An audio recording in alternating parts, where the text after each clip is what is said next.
All right, everybody. Welcome to another video here. So what we're going to talk about today is finding what are called volumes of revolution. So a volume of revolution is where you have some kind of 2D shape in the plane, and then you spin it about a particular axis. And the act of spinning it around makes it into a 3D shape. So for example, if you take a circle and then spin it about an axis down here, it'll make what's called a torus or a donut shape. So what we're going to do today is we're going to find out how can we get the volumes of shapes like this.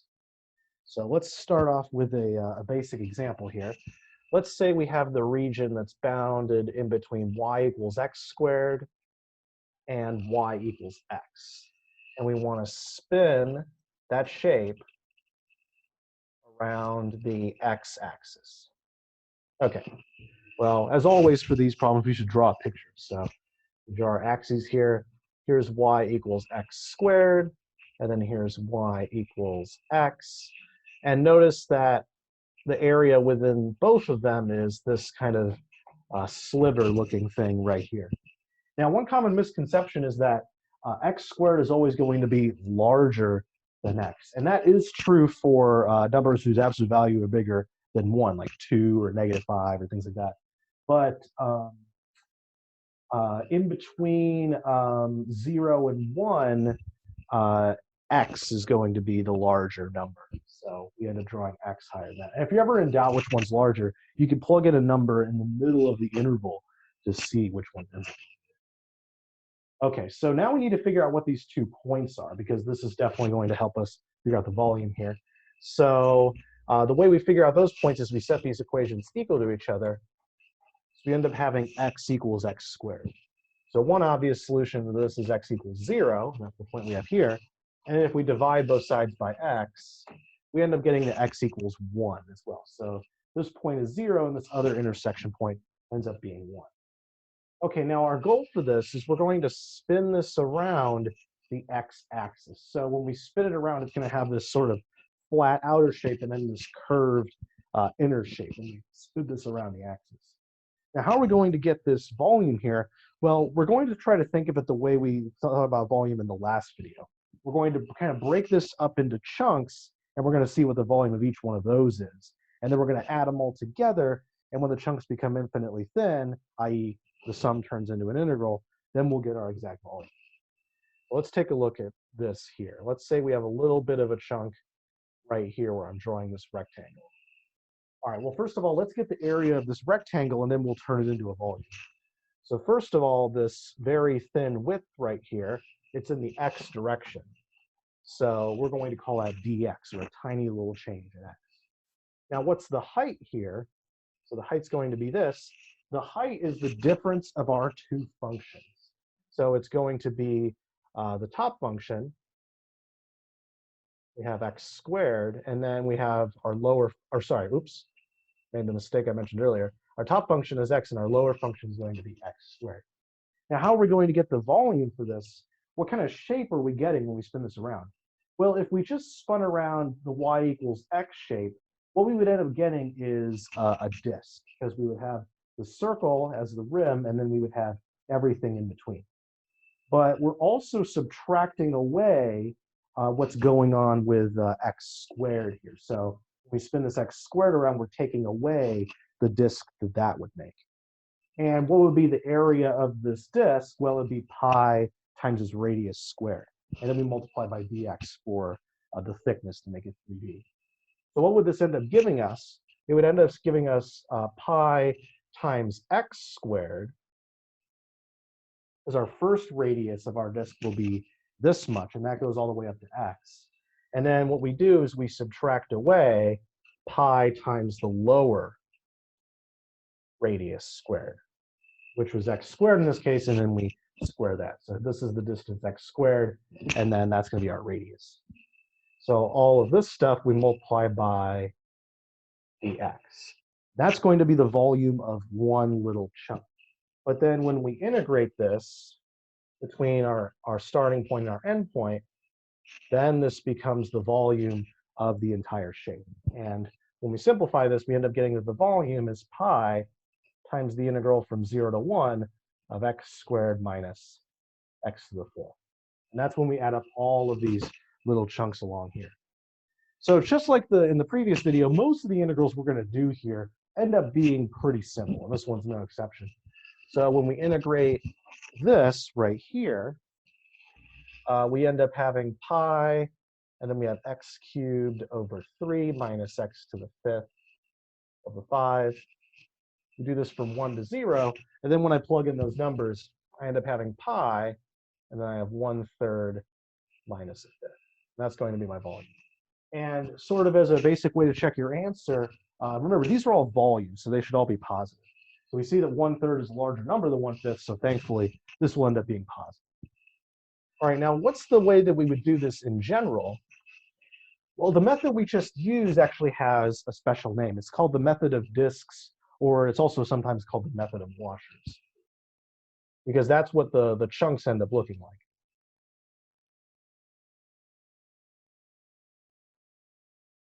So how does that work out? Well, the volume will end up being pi times the integral from a to b, where these two are the extreme x values for our region. And then we have our top function squared minus our bottom function squared. So when we have a bottom function, this is called the washer method, but when we don't have a bottom function, this is called the method of disks. Now, I said top and bottom for these, but really the best way of thinking about it is this should be further from the axis that we're spinning around, and this should be closer to the axis that we're spinning around. So what this does is it takes a region made by these two functions and it spins it around the x-axis. So now it's not just limited to the functions I wrote earlier. We can figure out any two functions that, as long as they intersect at 2 points, and then we can spin this around. Okay, now let's take a look at something else here, a slightly different problem. Let's say that we had the same region that we had in our first example. So we had y is x squared and y is x, only this time we're spinning around the y-axis. Let's take a look at what would happen with that. Well, for starters, we can draw our region again. So it's going to be this diagonal line, and then we have it connected together with a parabola right here. This is the point x equals 1 and 0. But now this time we're spinning it around the y-axis. Now at first you might think, okay, well that will just be the same answer as before, but this shape will actually be a different shape. Now the flat part is going to be on the inside and the outside is going to be sort of puffed out. So that's a different shape, so it may end up having a different volume. So what we're going to do is we're going to kind of analyze this the same way we did before. We're going to analyze this using chunks, or the fancier term for them is cross sections. So let's take a little piece out of this. And just like before, the width of this piece will be dx, and the height of this will be f of x minus g of x. In this case, our f of x is x, and our g of x is x squared. Now, rather than spinning it around here and using pi r squared, instead what we're doing is we're taking this little rectangle and we're dragging it along the path of a circle. So we're kind of spreading this rectangle along a length of the circumference of a circle, and the circumference of the circle is 2 pi r. So the volume of each chunk will be 2 pi times the radius of the circle that we're spinning it around. So kind of the image for that would be something like this. Sort of makes this collar-looking thing, or it's also called a shell.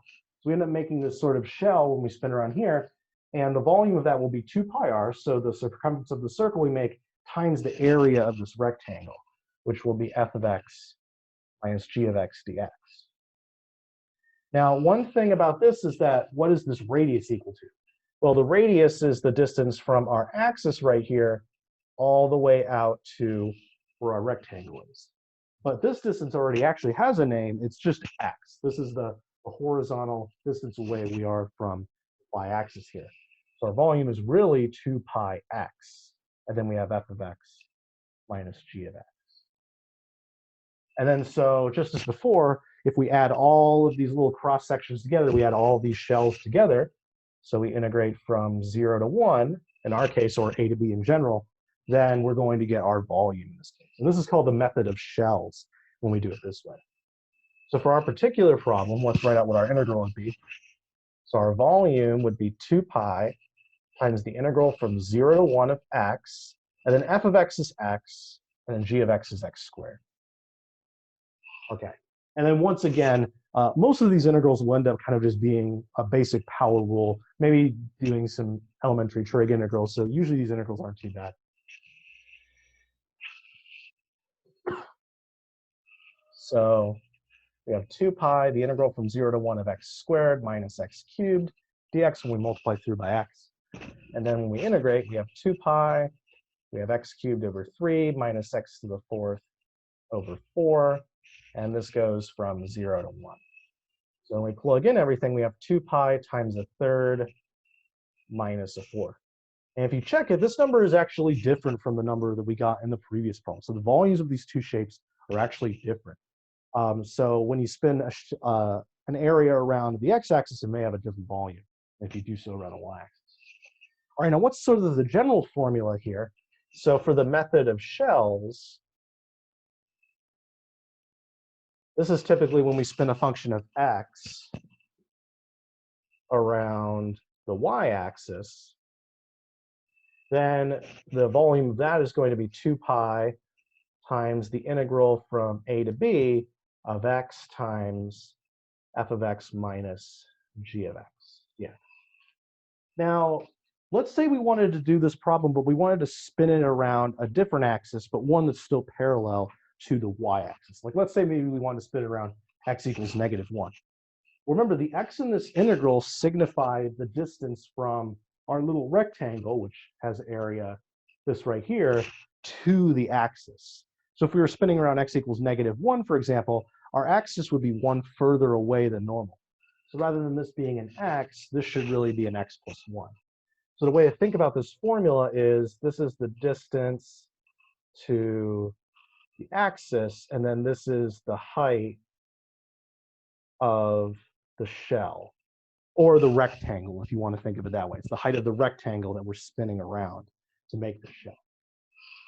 All right, now the problem with this, the problem with these volumes of revolution is that sometimes you actually get things defined in terms of y. Like we might have x equaling some function of y, and we want to do a volume involving that. And then it starts to get kind of confusing. Which method should we use when? Should we use the disk or washer method, or should we use the shell method? But thankfully, there's a kind of a way that we can know which one to use. And it involves this chart right here. So let's start with if we have functions of x. And let's say we're spinning them around the x-axis, or this little symbol means parallel here. So we're spinning it around to a line parallel to this, like maybe y equals -1, y equals 2, something like that, some kind of horizontal line. On the other hand, we could spin around y-axis or another parallel axis, like something vertical, like x equals -1. So like I said earlier, for having functions of x, in this case, we would use the washer method, which would be pi times the integral from a to b, f of x squared minus g of x squared. And then on the other hand, in this case, we would use the shell method, and that'd be 2 pi times the integral from a to b of x times f of x minus g of x. Although note that this x might change depending on where this axis is. Also, these guys might change as well depending on the axis. If we were to make the axis further away, these numbers would both go up. If we were to make the axis closer, they would both go down. Now, let's say we have, on the other hand, functions of y. Like we might have like x equals y squared, for example. Then the situation would actually be reversed. We want to use the shell method in this case. So that'd be 2 pi, the integral from a to b. And note that these are y values now, these a's and b's. And then we would have y f minus g of y dy. And then down here, this would end up being washer method. So this would be where we use pi times the integral from a to b. And again, these would be y values here. And we'd have f of y squared minus g of y squared. So this is kind of our guide on which method to use when. Sometimes it can be a bit confusing. Now, I'm not saying that these are the only methods that would work in this case. Like, for example, we could maybe use shells for a method for a situation like this. It just, these tend to be the easiest ways to do it in each one of these situations. All right.